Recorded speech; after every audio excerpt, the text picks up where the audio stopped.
5 seconds.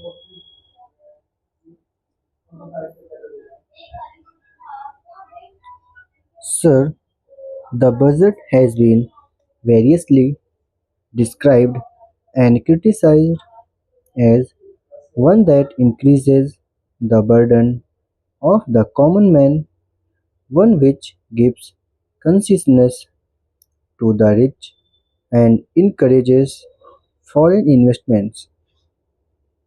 I agree, sir, that it is all this and much more, but it certainly is not a highwayman's budget.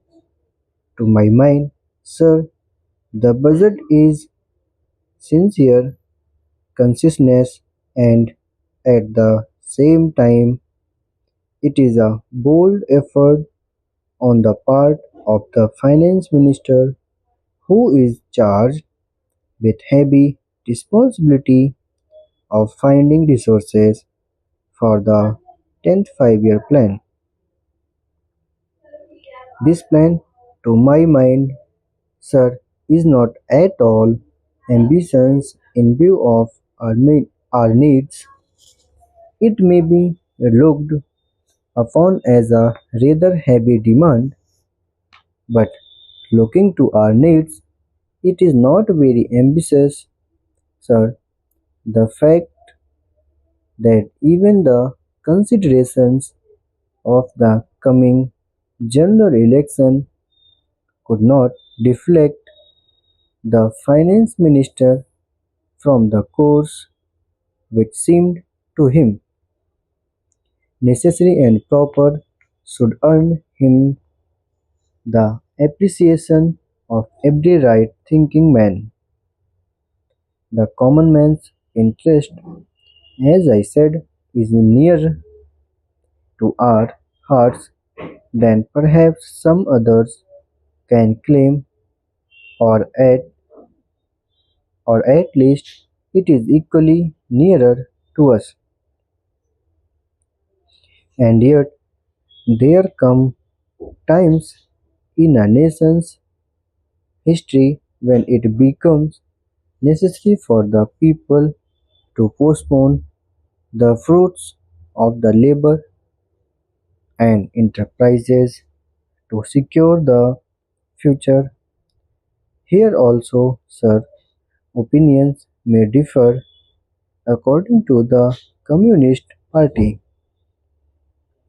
Such a time come during the last great war when they were exhorting people, the common people, to contribute their full might to the war effort.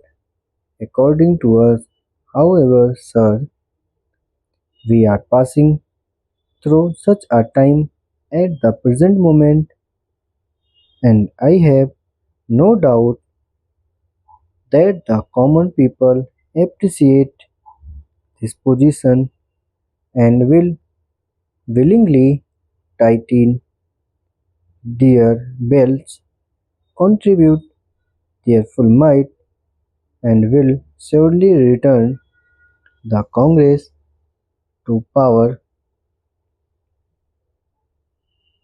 having full confidence in the future and looking to a future where their posterity will be assured of a far better social and economic order.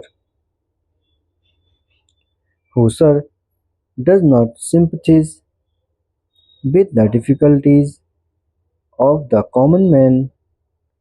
As a matter of fact, most of us come from that class, and I am sure the finance minister would have liked to do away with some of the levies. None would have been happier if he could have done without these new levies, but there are certain very imperative limitations. We are passing through a critical period.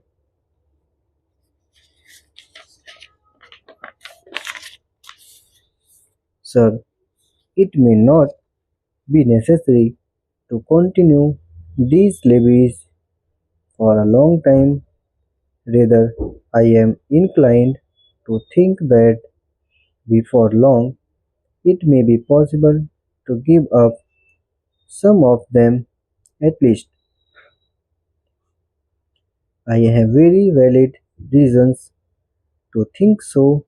Our public undertakings are coming to their own, and some of our important irrigation and power projects have just been completed. Some others are nearing completion, and in due course, I think in the very near future, they must yield returns. This will go a long way to lighten the burden of the common man. We might, sir, also resort to some other ways. I suggest that we might take to public trading in some specific item of export and import that would also certainly to go a long way and help us. The private corporate sector has been steadily growing and has been developing capacity. It is sure to benefit from all these present concessions and develop greater capacity. This sector must come forward to meet new demands for taxation in the future. I agree that so far as indirect taxation is concerned, it has reached the saturation point, but the corporate sector, growing as it is in strength, in vitality, and in capacity, will not, I am sure, shirk its responsibility to contribute to the common fund. I wish, sir, the committee which had been appointed to go into where the additional national income had gone, had entered upon its labors a bill earlier and had made its findings available to us. I do not want to state its findings, but I have a feeling that the committee, when it concludes its labor, will come to the conclusion that a major portion of this additional national income has gone into the pockets of a comparatively small number of men,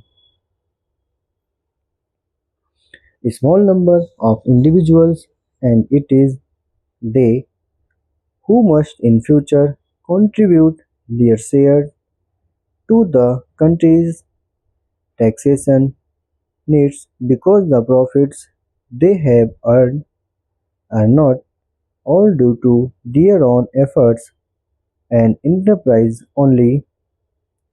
To a very large measure, they are the result of the economic policies of the government and due to certain other circumstances to which they did not contribute anything.